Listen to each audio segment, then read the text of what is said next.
सोचिए कि आप एग्जाम में बैठे हुए हैं, आपने पहला क्वेश्चन पढ़ा। पहला क्वेश्चन जैसे ही पढ़ा कि आपको लग रहा है यार ये तो मैंने देखा यार कहीं ना कहीं पढ़ा हुआ है, याद नहीं आ रहा है कि इसका आंसर क्या है, कौन फॉर्म याद नहीं आ रहा है। और इस तरह की प्रॉब्लम आपको जरूर आएगा। या फिर क्या फायदा ऐसा क्वेश्चन बैंक पढ़ने का कि हम लास्ट एग्जाम में रट रट के यहाँ से जाए और वहां पे क्वेश्चन देख करके ही भूल जाए, यार ये क्वेश्चन हमने पढ़ा था आ ही नहीं रहा है। बिल्कुल मेरे साथ भी ऐसा हुआ था और बहुत सारे स्टूडेंट से मैंने बात की उसके साथ भी ऐसा हुआ। अभी ऐसा क्यों हुआ ये तो आगे बात करेंगे। इस वीडियो में मैं आपको बताने वाला हूँ 10 ऐसे टिप्स जिससे क्वेश्चन बैंक को बढ़िया तरीके से पढ़ करके। सबसे पहले यहाँ पे देख लो कि 460 से ज्यादा मार्क्स लेकर के आ चुका है स्टूडेंट। उनसे ही मैंने बात किया कि उन्होंने कैसे पढ़ाई किया, पूरी चीज बात किया, फिर अपना उस पर रिसर्च किया। 10 ऐसे स्ट्रेटेजी जिससे क्वेश्चन बैंक को आप सही तरीके से पढ़ोगे तो आपका भाई बहुत बेहतर मार्क्स आएगा। मतलब सोचो रे यार कि आप सीधे इसको पढ़ करके रट करके जाते हो, एग्जाम में बैठ जाते हो, आपको क्वेश्चन भी पढ़ लेते हो और वहां पे बैठते हो, एग्जाम में क्वेश्चन भी सेम आ जाता है मान लो, और आपको आंसर याद नहीं आ रहा है, भूल जा रहे हो या फिर कंफ्यूज हो जा रहा है। दो आंसर आपको समझ में आ रहा है, यार ये है मुझे समझ में नहीं आ रहा, कौन सा आंसर में टिक लगाऊं यार। तो इस तरह के प्रॉब्लम आएंगे भाई। अगर नहीं आ रहे हैं ना, अभी आपके साथ नहीं बीता है तो बीतने वाला है। इससे पहले आप सतर्क हो जाओ। मैं मानता हूं कि भाई समय के बाद पछताने से अच्छा है कि पहले ही हम लोग समझ लेंगे बात को। आपके पास जो भी क्वेश्चन बैंक हो, मैं बताऊंगा कि कौन सा क्वेश्चन बैंक बेस्ट होता है।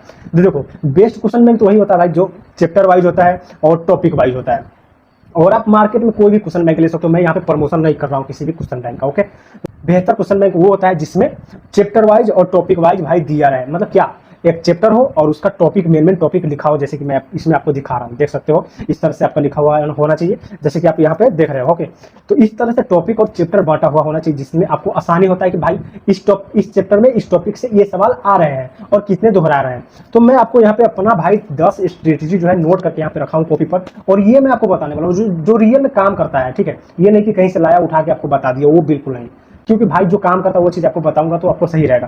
नहीं तो भाई आपका लास्ट में वही प्रॉब्लम होने वाला है कि आप पूरे क्वेश्चन बैंक को रख लोगे और आंसर लास्ट में रिजल्ट कैसा आएगा, एकदम वही घटिया वाला। इससे अच्छा है कि पूरे क्वेश्चन बैंक को पढ़ने से अच्छा है, देखो पूरे इतने मोटे क्वेश्चन बैंक को पढ़ने से अच्छा है कि इसमें से इंपॉर्टेंट पढ़ ले। या फिर आपको बहुत बढ़िया करना है तो इसको और बेहतर तरीके से ऑप्टिमाइज करके पढ़ ले, ताकि आपको इसमें से एक भी क्वेश्चन ना छूटे। एक दो क्वेश्चन छूट जाए तो दोगुना ऑप्शन भी होता है ना, फिर दिक्कत है। तो देखो ऐसे हमें ऑप्शन का दोगुना ऑप्शन का लेकर के नहीं चलना है, सॉरी दोगुना ऑप्शन को लेकर के नहीं चलना है। हमें पूरे अपना दम पे रहना है, अपने स्ट्रेटजी पे काम करना है और अपने पास भरपूर अपने तरफ से 100% देना है, ठीक है। इसमें कोई कटौती नहीं करना है। आपको सबसे पहले अपना सिलेबस खत्म करना है। अभी जो मंथ चल रहा है जनवरी खत्म है, फरवरी मार्च अप्रैल मई जून जुलाई अगस्त, भाई 8वां महीना चल रहा है, ठीक है। और अभी तक उम्मीद है कि आप लोग का सिलेबस खत्म हो गया होगा। और बिहार में जैसे कि कोचिंग संस्थान होते हैं, मुझे लगता है कि अभी तक आप लोग का 75% से ज़्यादा सिलेबस खत्म हो चुका होगा। आई होप, विश्वास है इतना कि हो गया होगा। बहुत सारे कोचिंग पे लेट होता है, इधर उधर होता है। तो मैं कहूँगा भाई अपना सिलेबस पहले खत्म कर लो। सिलेबस खत्म करने से पहले क्वेश्चन बैंक को भाई हाथ भी मत लगाओ भाई। इससे दिक्कत क्या होगा कि आप भटक जाओगे, ना सिलेबस ना ये कुछ नहीं होगा। हाँ, एक तरीका है जिससे आप सिलेबस के साथ भी क्वेश्चन बैंक को पढ़ सकते हो। वो तरीका के बारे में मैं आगे बात करूंगा, क्योंकि पहले हम लोग बेहतर तरीका के बारे में बात करेंगे, उसके आगे आप लोग का डाउट भी मैं 2-4 क्लियर करूंगा, ठीक है। तो देखो क्वेश्चन बैंक को हम पढ़ेंगे, सिलेबस के साथ कैसे करना है वो भी मैं बताऊंगा। लेकिन ज़्यादा अच्छा तब होता है जब हम लोग पहले सिलेबस खत्म कर लें फिर पढ़ाई करें, ठीक है। तो पहला स्ट्रेटेजी तो यही है। दूसरा है भाई 5 से 10 साल का क्वेश्चन जो है यहाँ पे जो रिपीट हो रहा है, हमें 5 से 10 साल के, जैसे कि अभी 2026 चला है, आप लोग 27 में एग्जाम दोगे तो हमें 22 तक का क्वेश्चन को एनालिसिस करना है और आपको बहुत बढ़िया मार्क्स लाना है। तो आपको 10 साल देखना पड़ेगा, 10 साल पुराना। लेकिन दोस्तों पहले मैं कहूँगा 5 साल का कर लो। अगर आप उसको कर लेते हो तब जाकर के 10 साल वाला एनालिसिसिंग शुरू करना, ओके। तो 5 साल का क्वेश्चन हमें क्या देखना है, क्या एनालिसिसिंग करना है, और बताता हूँ। देखो 5 साल का जो क्वेश्चन हम लोग देखेंगे सीधे नहीं देखेंगे, नॉर्मल आंख से नहीं देखेंगे। अभी देखो जैसे कि मैं क्वेश्चन यहाँ पे अभी खोलता हूँ आपको लोग, मान लो यहाँ पे क्वेश्चन है, ठीक है। और मैं अभी आपको अलग कैमरा से दिखा दूंगा, ठीक है। जैसे कि यहाँ पे 22 से लेकर के हमें 26 तक का क्वेश्चन देखना है, ठीक है। 26 तक का आपके पास लेटेस्ट क्वेश्चन बैंक होना चाहिए। नया वाला ले लेना, पुराना वाला आपके पास है चलेगा काम, लेकिन नया वाला ले लो, ज़्यादा अच्छा रहेगा, ठीक है। पुराना वाला भी ठीक है, नया वाला भी ले लो, ज़्यादा अच्छा रहेगा, क्योंकि नया क्वेश्चन भी ऐड रहेंगे, ओके। या फिर आपके पास किसी के पास एग्जाम देकर आया था वो क्वेश्चन है तो ले लो, और पुराना वाला क्वेश्चन बैंक चल जाएगा, हो जाएगा ऐसे। तो देखो क्या एनालिसिस करना है भाई कि कौन सा क्वेश्चन कितने बार दोहरा रहा है, कितने बार रिपीट कितने बार हो रहे हैं। भाई यहाँ पे क्वेश्चन बैंक ही फट गए, ये पेज ही निकल गया। चलो मैं आपको दिखा देता हूँ। ये देखो यहाँ पे ये क्वेश्चन 3 बार रिपीट हुए हैं।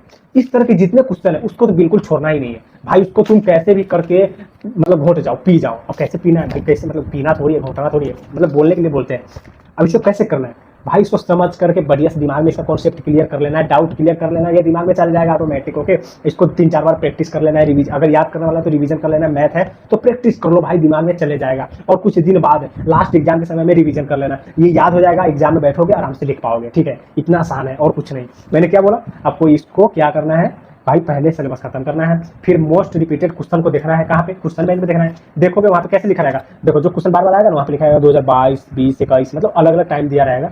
जैसे कि 3-4 डेट लिखा रहेगा, मतलब 3-4 डेट, सॉरी ईयर लिखा रहेगा, अलग अलग ईयर लिखा रहेगा। जितना ईयर लिखा है मतलब उतना ज्यादा क्वेश्चन दोहराया है, अगर जितना ज्यादा दोहराया है क्वेश्चन उतना ज्यादा वो आ रहा है, मतलब उसका आने का चांस, उस तरह के पैटर्न पकड़ो, वो उसी तरह का क्वेश्चन बिहार बोर्ड ज्यादा पूछता है, इस तरह से पैटर्न हम लोग पकड़ पाते हैं। ओके, तो इस तरह से ये नहीं कि इसी पर निर्भर हो जाओ, पहले हमें इस तरह के क्वेश्चन करने हैं जो मोस्ट रिपीटेड है, जो सबसे ज्यादा आते हैं। उसके बाद अब भाई ऑब्जेक्टिव, हमें सबसे ज्यादा ऑब्जेक्टिव पर ध्यान देना है। हमने यहाँ पे लिख रखा है सबसे ज्यादा हमें ऑब्जेक्टिव पर ध्यान देना है। सब्जेक्टिव में भाई क्वेश्चन नया बनते हैं, कहीं कहीं गहराई से क्वेश्चन उठते हैं। ऑब्जेक्टिव वही होते हैं, आगे पीछे बदल दिया जाता है और नया भी आता है, ऐसा नहीं कि पूरा तरह से पुराना ही आता है, पूरा तरह से नया ही आता है, मिक्स रहता है। और ये थोड़ा बहुत आगे पीछे कम ज्यादा होते रहता है, लेकिन इसका मतलब ये नहीं कि पुराना क्वेश्चन नहीं आता, बिल्कुल आता है, रूप बदल के आता है। ठीक है, तो ये सब ध्यान रखो एक एक चीज पे।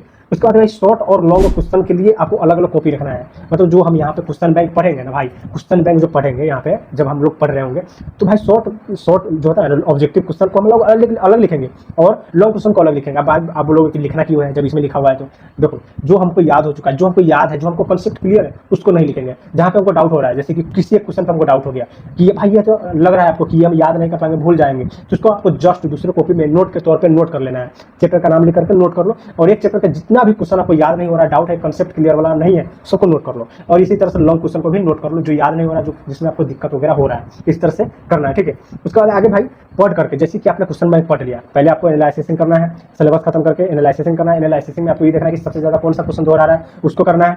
उसको करने से आपको ये पता चलेगा कि भाई कैसा क्वेश्चन बिहार बोर्ड पूछ रहा है, वो हो जाएगा। उसके बाद आपको उससे थोड़ा सा कम रिपीटेड वाला पूछना है, मतलब देखना है क्वेश्चन कि जो मतलब सबसे ज्यादा दोहराने वाला क्वेश्चन देखना है, उसके बाद उससे कम दोहराने वाला, उसके बाद भी आपको क्वेश्चन देखना है 5 साल के पहले सभी क्वेश्चन को। ये सब जब हो जाए तो भाई आपको ये सब जब आप कर लोगे तो उसके बाद आपको टेस्ट लगाना है। टेस्ट कैसे लगाना है, देखो टेस्ट आपको बैठ करके, आपके पास मॉडल पेपर होगा, उसको लेकर के बैठ जाओ, मोबाइल वगैरह जितना कॉपी नोट वगैरह सबको हटा दो, बैठ जाओ टाइम लगा करके, 1 घंटा 2 घंटा जितना देर आपको मिलता है एग्जाम में, उतना देर लगा करके आप घर पे बैठो और ऑब्जेक्टिव का एक वो होता है ना OMR शीट, उसको लेकर के आप फिल करो, देखो कि कितना देर में आपको कितना क्वेश्चन बना पा रहे हैं, फिर उसको चेक करो कितना क्वेश्चन आपने सही किया, और जो गलत निकाला उसको फिर से रिवीजन करो और उसको फिर से नोट कर लो, और उसको नोट करके अलग अलग टाइम पे रिवीजन करते रहो। जैसे महीना में, महीना ज़्यादा दूर हो जाता है, हफ्ता में या फिर 2-3 दिन पर रिवीजन कर लिया करो, दिमाग में चला जाएगा और सेट हो जाएगा। भाई इतना आसान है, इससे ज़्यादा कुछ है ही नहीं, यही चीज़ होता है। और यही चीज़ मैं आपको घुमा फिरा के बताऊँ, या फिर टॉपर बताए या फिर टीचर बताए, बात यही है, मेन मुद्दा है कि दिमाग में रहना चाहिए। ठीक है, हमें कॉन्सेप्ट क्लियर होना चाहिए। ओके, उसके बाद भाई आपको OMR पे मैंने बताया कि उसको टेस्ट लगा कर चेक करना है कि कितना सही हो रहा है और किस तरह के क्वेश्चन गलत हो रहे हैं, एनालिसिस करना है। ओके, उसका सही गलत जो क्वेश्चन होंगे उसका आंसर पता है। भाई इसमें बहुत सारा क्वेश्चन बैंक में ना गलत आंसर भी होते हैं, कुछ क्वेश्चन का आंसर गलत होता है, आप वही याद कर लोगे, एग्जाम में जाकर नोट कर लोगे, मतलब लिख दोगे, तो फिर आंसर यहाँ से गलत था, आपने गलत याद कर लिया, ऊपर से जाके एग्जाम में लिख दिया, तो भाई आप गलत ही लिख के आए हो ना, फिर नंबर कट जाएगा आपको। भाई मैंने तो सब सही लिखा था यार, मुझे कॉन्फिडेंस से फिर कटवा कैसे। तो इसको हमें एनालिसिस भी करना है। क्वेश्चन बैंक में कुछ क्वेश्चन का आंसर आपको महसूस हो रहा है कि भाई ये तो गलत यार, मैंने कुछ और पढ़ा था, सर जो पढ़ाए थे, और यहाँ पे कुछ और आंसर आ रहा है, इसको हमें नोट कर गोल कर देना है इस तरह के क्वेश्चन को, और इसका सही क्वेश्चन टीचर से पूछ लेना है, या फिर हाँ टीचर से पूछ लो, ज़्यादा अच्छा रहेगा। ठीक है, और टीचर से पूछ करके कन्फर्म कर लो जहाँ पे आप कोचिंग वगैरह पढ़ते हो। ये बहुत इंपॉर्टेंट चीज़ मैंने आपको बता दिया है।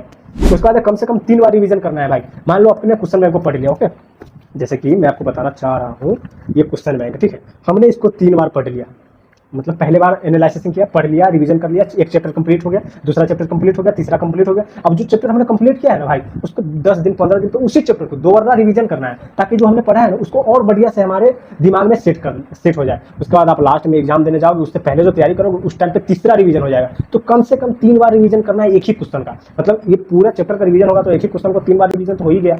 सबसे कम बार 3 बार रिवीजन करना है, ज़्यादा से ज़्यादा 5 बार कर सकते हो, उससे ज़्यादा भी कर सकते हो, आपके पास टाइम है तो देखो 3 बार में क्या होता है कि दिमाग में वो चीज़ अधिकतर याद हो गया रहता है, 75% से ज़्यादा आपको याद हो जाएगा मुझे लगता है, और मुझे याद हुआ इसलिए मैं आपको बता रहा हूँ। 3 बार से ज़्यादा आपको कर सकते हो, लेकिन कम से कम 3 बार तो आपको रिवीजन करना है। कैसे करना मैंने बता दिया, पहले आपको सिलेबस खत्म करना, चैप्टर खत्म हो गया, उस चैप्टर का क्वेश्चन बैंक लगाओ भाई, उस पूरा क्वेश्चन को खत्म करो, कुछ क्वेश्चन नहीं बना उसके चक्कर में मत पढ़ो, आगे बढ़ो, जो क्वेश्चन नहीं बना उसको टीचर से पूछ लो। ठीक है, इस तरह से। उसके बाद रटना नहीं है भाई, क्वेश्चन बैंक पढ़ रहे हो तो रटने वाला गलती ही मत करो। ये क्वेश्चन बैंक नहीं, ये खजाना बैंक है, क्वेश्चन का खजाना बैंक, और खजाना को कभी भी ना लालच से नहीं लिया जाता है। उसको बहुत ही इज्जत से संभाल करके रखना पड़ता है, ठीक है। तो ऐसे नहीं कि इसको रट रट के मत याद करो, भूल जाओगे, ठीक है। यही क्वेश्चन आपको एग्जाम में, वो मैंने बताया था ना शुरू में आपको कि भाई मैंने क्वेश्चन पढ़ा यार, याद ही नहीं आ रहा है, इसको दो आंसर मुझे याद लग रहा है, ये भी लग रहा है, ये भी लग रहा है, कौन में टिक लगाओ यार, कन्फर्म याद ही नहीं आ रहा है, फिर वही आपको यही तरह की दिक्कत होंगे। इसलिए मैं बोलता हूँ भाई, रिवीजन कर लोगे, कन्फर्म हो जाओगे। और जो क्वेश्चन का आंसर नहीं है उस पर ज़्यादा नहीं ध्यान दो, जो क्वेश्चन का आंसर उस पर ज़्यादा ध्यान दो, लेकिन जो क्वेश्चन का आंसर नहीं उस पर भी थोड़ा एक बार देख लो, हाँ ये नहीं है, जो है उसको ज़्यादा फोकस करके रखना है कि भाई यही आंसर है, और उसको जब दोबारा रिवीजन करोगे तो दिमाग पकड़ लेता है, ठीक है। तो रटना नहीं है भाई, और क्वेश्चन में बिल्कुल रटने की कोशिश मत करना, समझने की कोशिश करना है। और जो क्वेश्चन नहीं समझ में आ रहा है उसको छोड़ के आगे बढ़ो भाई, जो नहीं बन रहा है कॉपी में नोट करो, टीचर से पूछ लो या फिर गूगल से क्लियर करो उसको, ठीक है। और मैंने बताया था भाई, जिसको सिलेबस क्लियर नहीं हुआ है वो कैसे क्वेश्चन बैंक को पढ़ेगा भाई, इस पे तो प्रॉब्लम है। देखो इसका भी बहुत ईजी सॉल्यूशन है, बहुत ही आसान मैं बता देता हूँ। अगर आपको लग रहा है कि मेरा सिलेबस क्लियर नहीं है और आपको क्वेश्चन बैंक पढ़ना है अभी से ही, तो आपको एक चीज़ करना चाहिए। आपको जो है जैसे कि आपने चैप्टर तो कुछ क्लियर किया होगा ना भाई, मैथ में कुछ चैप्टर होगा, फिजिक्स, एसएसटी, साइंस में, तो जो भी हो भाई, क्लास 10th 12th दोनों के लिए वीडियो था। मैं ये क्लास 10th भाई दोनों के लिए सेम काम करता है, तो ये मत सोचना कि भाई आपने 10th के लिए बताया 12th के लिए क्यों नहीं बताया, भाई आपने 12th के लिए बताया 10th के लिए क्यों नहीं बताया। भाई मैंने खुद 10th कर लिया, 10th 12th कर लिया, तो ये बोल रहा हूँ कि भाई मैंने खुद 3 महीने पढ़ाई करके 70% से ज़्यादा नंबर लेकर के आए हैं भाई। साइंस लिया था मैंने, सोचो अच्छे तरीके से क्वेश्चन बैंक मैंने पढ़ा था, और एक स्टूडेंट 450 प्लस लाया, उससे मैंने पर्सनली बात किया, उसकी बातों को समझा, फिर उसके बातों को मैंने आपको बताया, ठीक है। तो ये सब चीज़ को ध्यान में रखो। हाँ, जिसका सिलेबस खत्म नहीं हुआ उसको चैप्टर जो आपको खत्म कर लिया है, उस चैप्टर को खत्म करने के बाद आप डायरेक्ट क्वेश्चन बैंक पे आओ, ठीक है। मान लो आपने कोई चैप्टर खत्म कर लिया, पहला चैप्टर खत्म आपका हो चुका है साइंस में, तो साइंस वाला चैप्टर खत्म हो गया, तो हम लोग क्वेश्चन बैंक पे आएंगे, ठीक है। क्वेश्चन बैंक में आएंगे और यहाँ पे हम लोग पहला चैप्टर खोलेंगे, जो चैप्टर हमने खत्म किया है उसको यहाँ पे पूरा बना लेंगे, जो कुछ क्वेश्चन तो नहीं बनेगा तो उसको बनाने की कोशिश करना, टीचर से डाउट क्लियर करके इस तरह से आपको क्लियर कर लेना है। जो चैप्टर क्लियर हुआ उसको क्वेश्चन बैंक में क्लियर करो, टेस्ट लगाओ, बात खत्म। जो नहीं हुआ टीचर कराएंगे, यहाँ पे कर लेना। और जो नहीं टीचर पढ़ाए हैं उसको यहाँ पे जबरदस्ती करने की कोशिश मत करो, आपको हार्ड लगेगा। क्वेश्चन बैंक की भाषा भी थोड़ा हार्ड होता है, मैं मानता हूँ, लेकिन बार बार प्रैक्टिस करने से और आपको आसानी से समझने के लिए गूगल एआई वगैरह का यूज करना चाहिए, तो आपको आसानी से समझ में आ जाएगा। वीडियो अच्छा लगा तो लाइक कर लेना, चैनल को सब्सक्राइब कर लेना, और ये सारे पॉइंट को आपको मिल जाएगा, ये सारा पॉइंट मतलब एक पीडीएफ के रूप में आपको मिल जाएगा टेलीग्राम पे जाकर के, आप देख सकते हो। फिर से इन जो मैंने बात बताया उन सबको नोट कर सकते हो कॉपी में कि मैंने क्या क्या बताया है, तो एक पीडीएफ मैं दे दूंगा। तो आप मेरे इस चैनल पे चले जाओ, यहाँ पे जो दिख रहा है इस चैनल पे जाओ, इस वीडियो पे क्लिक करो, इस वीडियो में लिंक है मेरे टेलीग्राम ग्रुप का, उसमें जाकर के ज्वाइन कर लो टेलीग्राम, वहाँ पे आपको सारा पीडीएफ मिल जाएगा, ठीक है। टेलीग्राम ज्वाइन कर लो और भाई चैनल को सब्सक्राइब कर लो, इस तरह के सारे वीडियो आपको मिल जाएंगे यहाँ पे। और भाई यहाँ पे टॉपर गाइड मैंने खुद किया है, तो मैं बार बार अलग अलग वीडियो में बोलना अच्छा नहीं लगता यार, मैंने एक वीडियो बनाकर ऑलरेडी बता दिया है, लेकिन मैं इसलिए बता देता हूँ यहाँ पे कि अलग अलग नए स्टूडेंट आते रहते हैं इसलिए। तो दोस्तों चैनल को सब्सक्राइब कर लो, आपको पूरा एग्जाम तक मैं कोशिश करूंगा मदद करने का। वैसे अपना भी पढ़ाई वगैरह चलता है तो इसमें थोड़ा वीडियो आने में दिक्कत हो जाता है।